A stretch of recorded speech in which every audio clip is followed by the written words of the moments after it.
Playboy, you made that beat.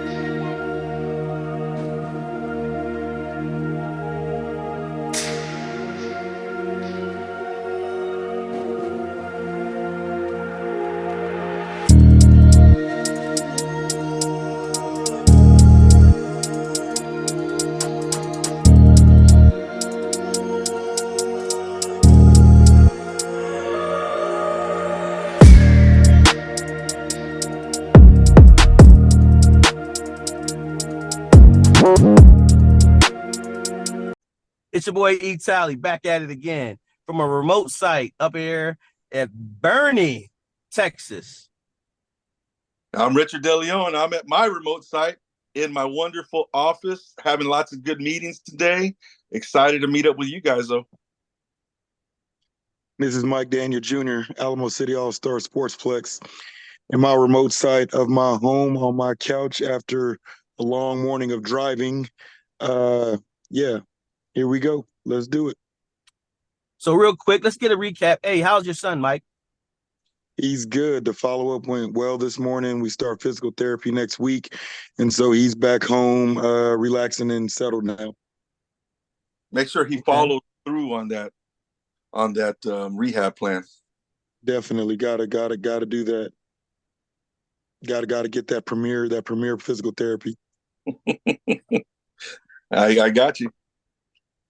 Rich, how's everything going on your end as far as selling those houses, man? How we looking? Because no one doesn't know you're actually a real estate agent, correct? I am. I just had a couple good meetings today. I mean, I got some listings on the market, but had some good meetings with some mortgage people today. Rates are going down. Things are about to start. Everybody's going to eat pretty soon. That's good to know. Good to know. So again, out there, if you're looking for a home to buy, please look to this guy right here. He's selling them first. He got a listing, a great listing if you're looking for the San Antonio area. Now, how far out do you go? Do you go to the Boerne? Since I'm out here in Boerne, do you have any listings out here in Boerne or New Braunfels? You know what? I'm about to have one up there by Smithson Valley by Piper High School. That one's going to probably go live next week. But I do go up to New Braunfels, Seguin, Bandera, Boerne, you name it. Hey, have house, I will drive. Let's do it. There you go. Okay, there you go. So what happened at the Sportsplex this week, Mike? This weekend, it was an outside vendor using the gym for a tournament is what was going on. But during the week, Max Fit, the weight room is jumping. STVA volleyball is jumping. And so the gym is rocking. But that Max Fit training area is phenomenal. Now, real quick, does Max Fit offer anything in the morning for us?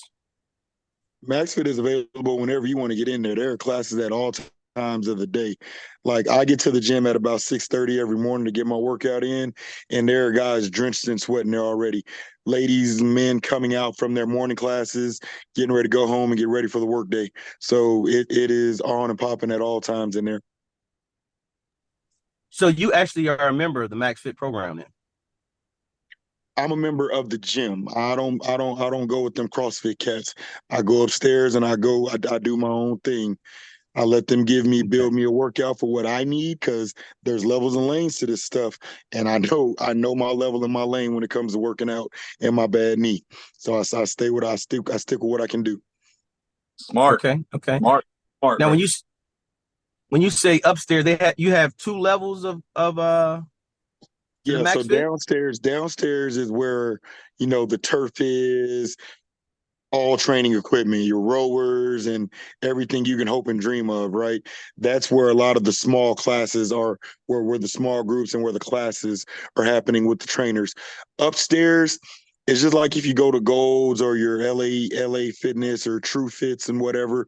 Upstairs, got your same machines, but it's more private. It's where you can go get away, go walk on a treadmill, go do your lifting, whatever workout it is that you have planned in a more private, secluded area upstairs. That's where I be. Okay, that's good stuff. So again, if you guys want more information, please contact Michael Daniel, and he can lead you in the right direction. He definitely can find him on Facebook. He has to do a little bit better job on his Twitter. Get some, X. I apologize. X is now X. on his X to get that information out there about where you can find him at.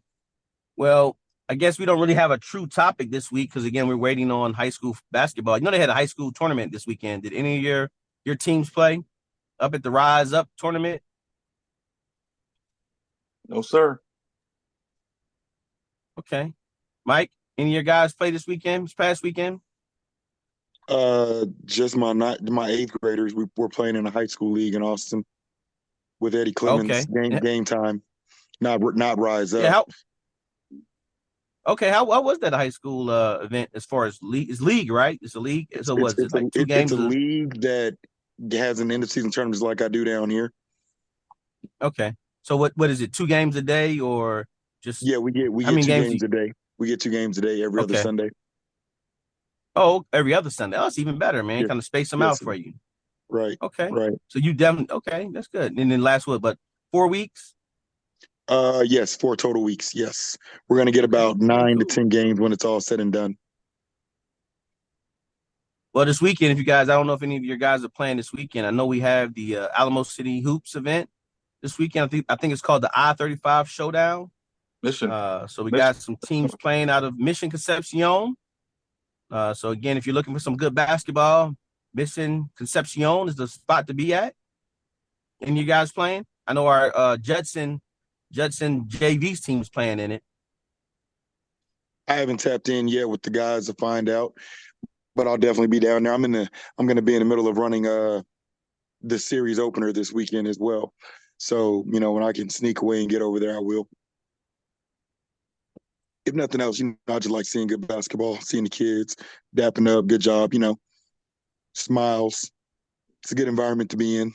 Mm-hmm. What about you, Rich? I know O'Connor, Brandeis. I believe most of the District 27, they'll have teams in there. I believe. I know Coach Jacklich and Marshall. Marshall will be there too. So it'll be interesting to see if his dad is there and follow up on our little interview that we had with Coach Jacklich. But yeah, I mean, there's a lot of teams playing. Hey, real quick. I don't mean to shift gears real quick, but I will. I really had a great conversation with Coach Jay. It was good. You mean he gave us a lot of? Go ahead. Aside from the interview? Yes. Okay. Well, no, I just say he gave us a lot of insight of just, again, what he's doing. He's going from one district to another tough district. I thought District 28 was tough for him and what he was doing, and now he's going from 28 to 27, where it's like, man, you're going from, in 28 he always dealt with Reagan and Johnson, and last year you had Lee last year. So now he's going from those 3 juggernauts to District 27. Yeah. So now you have Brennan, Harlan, Soto. Widow.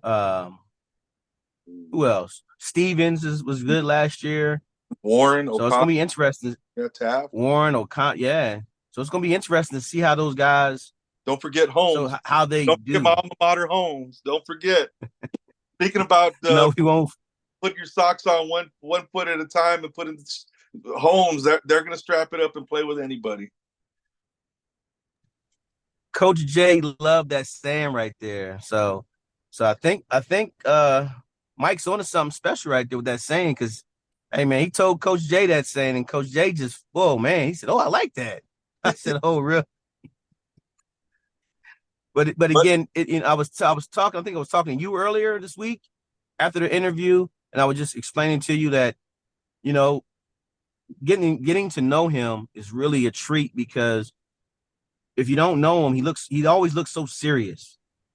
I never knew how to take him because he looked so serious and so focused. I mean, that's how you look walking around gyms with your khakis and your polo buttoned up to the top. That is not true. I'm always smiling. You and Coach Miller, part of the Mullet Gang. I mean, that's how y'all be looking sometimes. No, always smiling, because I love what I do, man. Hey, look, I hit my guy this past week, and I told him how much fun I'm having. I'm really having a blast, man. Doing what we do, this right here, I really look forward to every meeting with you guys twice a week and just talking basketball. This weekend we have something going on. You got the series starting up, so that means I got to be up in the gym this weekend at the Alamo City Sportsplex. What day you got me coming in? I'm gonna get to you on that. I want to look at some of the major matchups because a lot of middle school sports and middle school transitions kind of affected our first tournament. So we had some teams that dropped out, but we got 6 divisions that are going to be highly competitive. And so I'll look at the matchups and get back with you.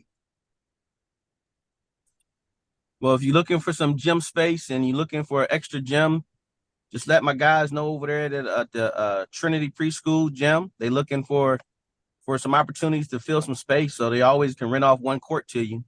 Just let you know. Okay, that's great information to know. I'm giving them a plug. You know what I'm saying? Giving them a plug. So if anybody's looking for gym time out there, they're always trying to fill a space. Yeah, who do we contact? Oh, thank you. Oh, thank you guys. Just contact Coach Talley. 210-998-0065. Hey, is it me or every time somebody starts to mention a phone number, I think of Mike Jones? Remember, he got in trouble with that. I don't know if y'all knew that. But I mean, every time somebody goes, I think of that damn Mike Jones song. Who?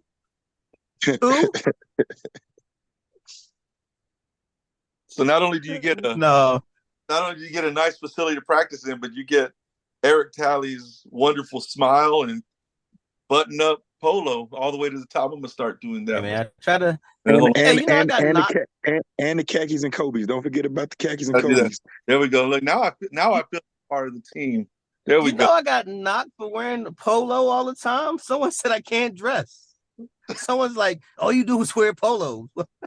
Dude, you think that's bad? Let me walk through the Sportsplex in a button up. Man, people don't even realize it's me. I remember the first time I went up there with a hat off, and people was like, "You're bald. When have you been bald?" I've been bald for over a year.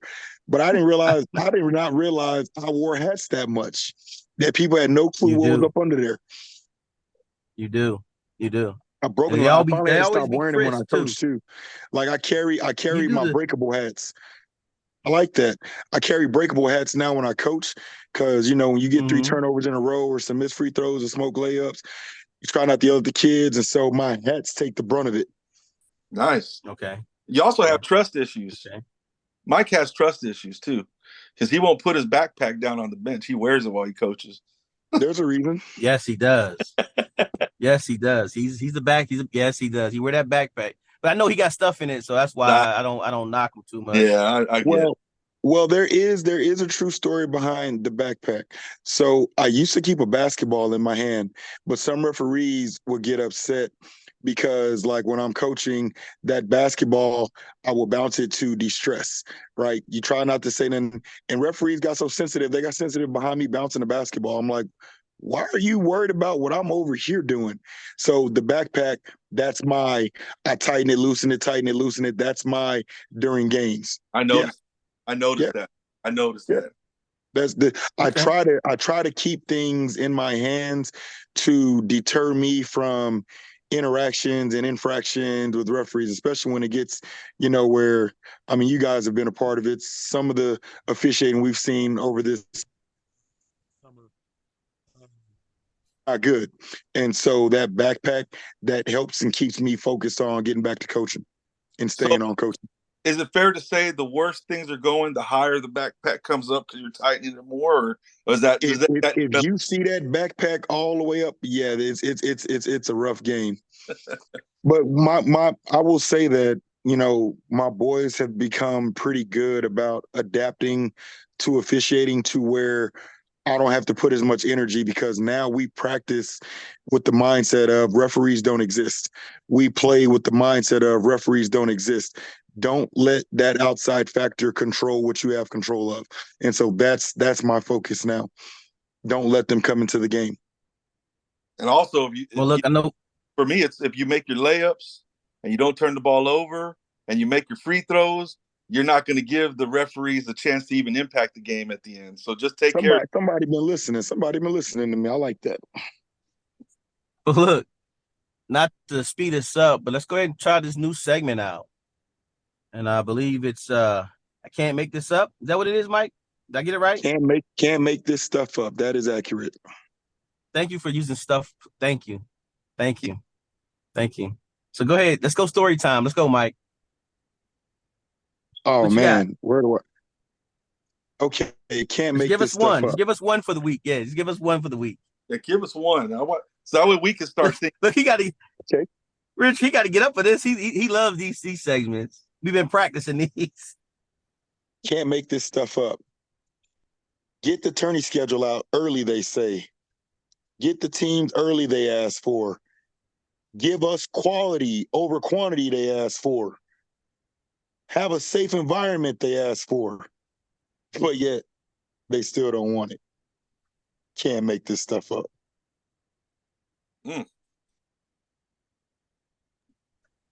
Wow. Now, real quick, go ahead, preface on why you say all these things. You want a safe environment by making the facility have security. You want to schedule out early because you want to prepare and have your teams ready to show up at what time and parents can take time off. Let's go ahead and capture what you're trying to explain on there. You know me. You know I don't beat around bushes or hide. These tournament teams and these tournament coaches been complaining about the quality of basketball. Oh, it's just quantity. Oh, you guys just want money as tournament directors. Oh, nobody cares about competition levels. But then you build something like the series to follow an NCAA format of advancement play based on how you perform. They say they want it, then they don't. For this reason, that, or the other. And I just can't organization divisions cancel within the last 96 hours. That's 16 teams. And me, I could have sent blasts out. I could have had other teams come in, but then I'd be falling into that stigma, that stereotype of the quantity over quality. So I chose 6 divisions of quality, 6 divisions of teams that are going to come get competitive games. Now I will do better, and hope and pray that the obstacles I faced this past week don't happen again. Like, I just got a message literally 3 minutes before I signed on. Hey, coach, got to pull my group. They got football on Saturday. Schedule went out yesterday. They've been locked in for 2 months. And now I got to go adjust an already published schedule. Can't make this stuff up. They want us to do better. How? We try to do better. We try to provide better. We try to give the quality that they're asking for. Seems they don't really want it. I don't know. Prove me wrong, San Antonio. Wow. I mean, that football schedule's been out for probably a month already, at least. For middle schools, high schools, that schedule's been out. So that they didn't just find that out today. Can't make this stuff up, man. Wow. And I hate it because I hate it because I really worked my butt off. I was proud of the divisions and the teams that I had in those divisions because I was literally going to do a coin flip to figure out who was going to be in what pools because that's how loaded the divisions were with talent and rigor. Teams are going to get what they wanted, smoke. That's what they've been at, smoke, right? 3 games of complete quality. I was excited about that, guys. And it really, I was for like about 36 hours, I was down.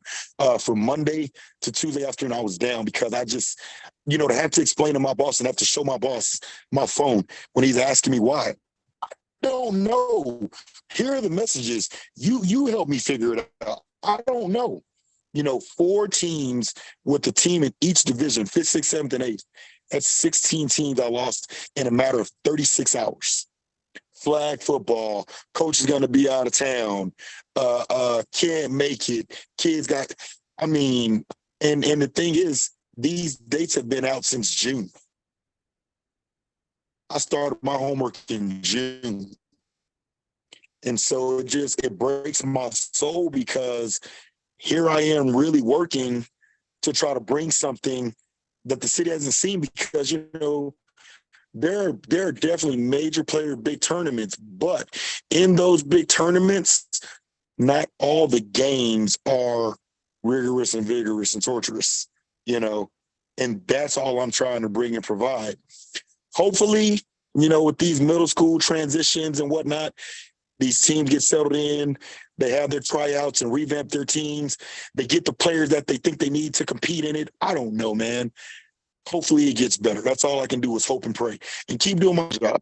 But I'd rather have 6 divisions of quality than 13 divisions where who the hell is walking out of there winning. I got to give a shout out. I had a couple of teams that asked to be moved just so they could see some of the other smoke. Shout out to Chris Hicks at FOA. He fought me tooth and nail this morning. Mike, please give me the Sunday. I know I said I wasn't available. And I'm like, but Hicks, you told me you weren't available Sunday. Well, I'll be available Sunday. I need to be in that pool, because he wants to see some of that smoke on Sunday. And so I applaud that because that's what the series is supposed to be about. You build up to eventually meet to where, man, that Final Four, that Final 8, golly, you literally have no clue. It's anybody's ball game. So definitely kudos to Coach Hicks, Joaquin Arch of CYS for wanting the rigor. Ray Briggs, Future, wanting the rigor, making sure. Texas Magic Elite, wanting the rigor, calling me to make sure who's going to be there, to make sure that they're going to get 3 games of quality. And so I salute, I applaud those guys. Thank you for understanding what it is I'm trying to do and staying in it. Thank y'all. Thank y'all for keeping your word and commitment with signing up. I appreciate y'all for that. Well, I just wanted to make a comment in reference to, for you and what you do, as far as the sportsplex, as far as being a tournament director, that is your job. That is your business. So it's not like someone just starting off no, this is what you've been at for the last 4 years or 3? Tres Leches, 3. Yeah, 3 years to where as though, the Godfather passed down the torch to you of the sportsplex to say, hey, wear this hat. Here's what you need. Now do it. So it is a business. So I just like to kind of just clarify and kill the noise of, well, hey, I really don't like I cringe when you say people are saying, well, hey, it's a business or whatever, it's about the kids. Again, I never hear anybody tell the YMCA that. I never hear anyone tell I-9 or any other youth program that actually charge and they're charging. So I want to kind of stop people from doing that. That's not, again, it's a business. It's a business for the sportsplex. It's a business for you to what you're doing. The thing about it is, though, ET, and this is just me being devil's advocate and trying to grow, on some instances and some points that are made, I understand when some of those comments are made, right? I do. And you're right. I am a part of a business. We have overhead that renters will never see, right? And I get it. What I try to do is I try to do my best to make sure that I limit that stigma as much as possible. You know what I'm saying? And I attempt to try to do that by making sure of getting quality in the building versus that quantity, because you can get numbers anytime, right? That's where you're making money. But I'd rather have the sportsplex half full with ridiculously exciting competitive games, 5th grade through 8th grade, than quantity for an event like this. There are events that we're going to allow, everybody to come and play. That YMCA team that 1-2 seasons in a row and thinks they're ready, brand new startup team that thinks they're ready. There are events for that, but this event, this invitational, it's not that event. I'd rather condense and shrink than to just fill in. Not this event. I'm going to comment on that as a coach, because you're hitting it from the tournament director side. But as a coach, I'm going to say right now, when I walk in the gym and I see a team that we're playing against that doesn't even belong on the same court with us, it takes the steam out of the whole afternoon for me.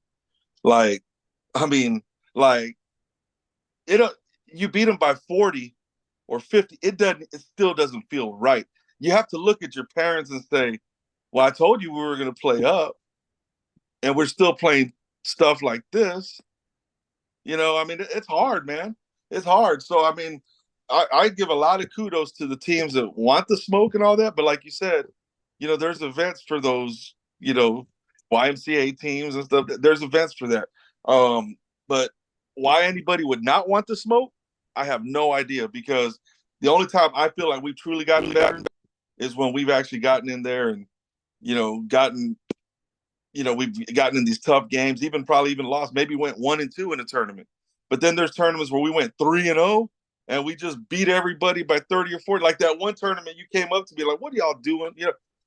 Why are we playing? So why are, I was low-key so mad at you that weekend. I was like, what the hell? I was like, not you, Richard. No, not you. I was mad. I ain't gonna lie. Hey, I didn't know what I had that weekend. I didn't know who was back, who wasn't. But after that, that was it. That was the only JV tournament we played the whole spring and summer. But at the same time, I mean, even in some of the varsity tournaments, there were teams that were playing up that probably shouldn't have. And man, my 26's best game of the year was before we even left San Antonio. Eric Talley, I'm gonna see how much you pay attention. What game am I getting ready to talk about, ET? Say the question one more time. I was zoning. My I'm not going to flip to you. My 26's the best game of our spring and summer was before we even left San Antonio. Do you remember what game that was?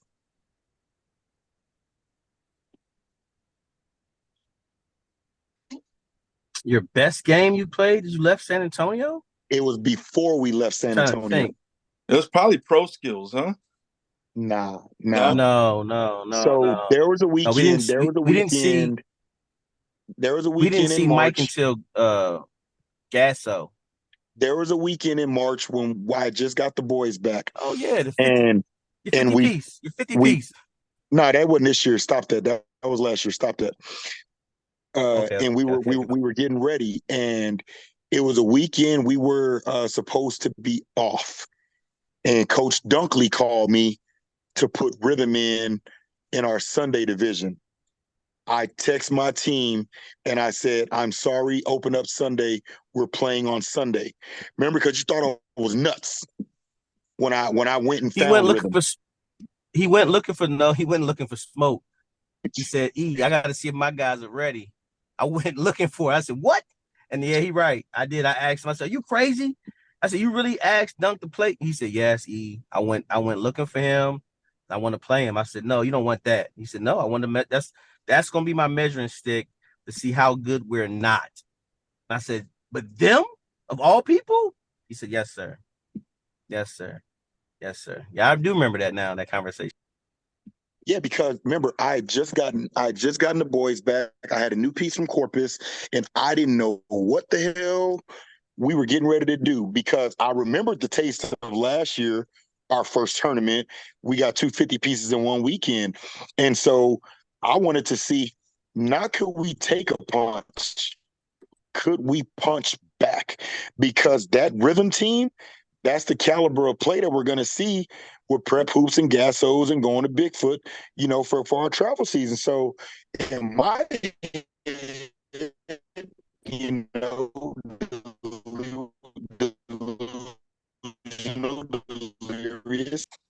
we can take a punch and punch back against rhythm, we have a hell of a chance to have a successful spring and year. And that game, lost by 8, but that game told the tale of the rest of our season. Yeah. That was, I remember it now. But again, but for me, but for me, it still just goes back to everyone forgets this is a business, and this is, again, they forget the platform that we have, right? And they forget the things that we're doing. So for me, the reason I say that, and I appreciate, I'm sure the audience appreciates you being devil's advocate. I say these things because for me, I want everybody to remember that this is a business. I don't care what AAU team you play on or who's paying for what. At the end of the day, that's a business. So if your team is making you pay dues or not making you pay dues, at the end of the day, it's a business. So just remember, if your AAU team is not making you pay dues, hey man, it's about winning, not losing. It's about winning. If you are paying a due, then it's about development. It's about strictly development and helping your child get better. But at the end of the day, it's a business, and we got to stop. We got to stop allowing people to make sports events for youth not a business, because it is a business. It is a business, and because we give it away for such a inexpensive price, we want to justify it. We're helping the kids. Well, you know what, man? My time is worth a lot of money, and my time is valuable. So with that, whatever price I put on that, that's my price. Whatever price you put on it is your price. But we got to stop this mindset of thinking, well, it's not a business because you're helping the youth, so you should do it for free. No, I shouldn't, because guess who's not giving me a gym time for free? That gym. Guess who's not letting me in my tournaments for free? The tournament directors. So I'm sorry. That's where my cost comes from. That's where me making sure that development happens. Yes, we can all go outside, but once I get 10 of these kids that play on the Xbox outside and then want to train, it's not going to happen. It's not going to happen. So I got to give you an inside facility. I got to make sure you play the best competition that you're playing against, because again, I'm not getting you ready for your high school. So I'm sorry, it's a business, and you are running a business. I'm sorry. You have someone making sure at the end of the day you get that gym covered. And I know what you're in now. I'm back in that seat. I know what you're dealing with. So for me, nah, I can't keep letting people say, oh, but coach, you love the kids. I do love the kids. I do. I gotta charge you something. Exactly. Well, look, man, we got a few great interviews following us. And I apologize for not allowing y'all to be part of that conversation with me and Red, but I had to get that one done. I owed him that. So I promise I won't do that no more. So that interview was solo, but all the other interviews we make sure you guys are part of. And we got another fun-filled weekend. I want to say thank you, Mike. And let's go ahead and for getting the 2 guests we got coming up this next weekend, this Sunday. And let's go to final thoughts. You first, Richard. Man, my final thoughts are very simple. It's beautiful weather outside right now. Beautiful. There's no reason. And we always talk about the development and stuff. Even if you don't have gym time today or you're not practicing today, there's no reason not to be outside enjoying the beautiful weather that has been afforded to us to go out there and get your workout as a kid right now. And you know what? Put in the work. It'll show the ones that are putting in the work. So just keep on working. There's no excuses. The weather's changing. The nights are beautiful. The mornings are beautiful. Go out there and put in that work. Put in that work. There's no excuses right now. That's it. That's all I got right there. That's a great final thought. And I'm going to piggyback off of that, because lab work, lab time, training and development, make sure you're getting your training and development. Make sure you're in the lab, putting in that work. And then this is forever going to be in my final thoughts. Make sure you're getting proper rest. Make sure you're getting proper nutrition. Make sure you're getting proper hydration. And then don't forget, student athlete. That's all I got for my final thoughts. That's a good one too. Very good. Well, mine's very simple, easy. Easy, easy, easy. And it's a cliche. And it's run your own race. Run your own race. I'm watching the X, and I'm seeing a lot of offers being given out to a lot of kids, and that's awesome. That's awesome. If you haven't received any offers yet, hey man, it's not your turn. It's not your turn. Run your race. Understand what one kid gets is not yours. And you shouldn't be upset with it. You should be celebrating that young man, and especially if they're from the 210 or 830 and anything else 512. Any other ones? 835. Any other area codes I missed? 6, yeah. 736. Yeah, 726. So again, man, we should be celebrating all these guys that's getting offers or getting the opportunity to play next level basketball. And if you have not got yours, yes, sir. Go ahead. With Raise your that hand. race, Go. with that race they're running, are they running it with socks or without socks? Yeah, well, you didn't see. You didn't let me finish my saying because I was going to go to it and say, hey, at the end of the day, make sure you put your shoes on after you put your socks on. Put your socks on first, young man, young lady. Because at the same time, you got to run that race, man. On a serious note, run that race and you got to make the best of it. Don't worry about what this guy's doing to your left and right. Because again, make sure you're doing the things that make these colleges notice you. And one thing I'm gonna leave after talking with Coach V, if you guys don't trust Coach V or want to mess with Coach V, I get it. I understand. I took my nephew there. I believe in what he's doing is right. I believe in it. And one thing he'll tell you, he'll notice if a kid can work hard or not. He'll let him know through all his workouts. And that's one thing he's brought a lot of attention, or he's let me see a lot of things that I miss in reference to what a kid looks like that's trying real hard. He notices it. So that's my final thoughts, man. And I appreciate you guys. And again, Richard, if Mike don't have anything, go ahead and close us out with your favorite saying. Man. Mike, you got anything? Well, Coach V is Coach Van Landingham. We got to make sure to distinguish that, because a lot of people, they might think Coach Vela from Jefferson. So Coach V is Coach Russell Van Landingham of Uncommon. Yes, Coach Russell Van Landingham from Uncommon. Yes, you're right. Good catch. Good catch. That's why, hey, that's you my guy. Yep. Go ahead, Rich. Send us away. Man, hey, remember, be good to each other. It don't cost you a dime. All right? That's all I got every time. That's how I leave my house. That's how I leave businesses. That's how I leave everything. Be kind to each other. It doesn't cost you a dime. Appreciate it, my brother. All right, fellas. Y'all have a blessed day. I'll talk to y'all after I get done over here in Boerne. Playboy, you made that beat.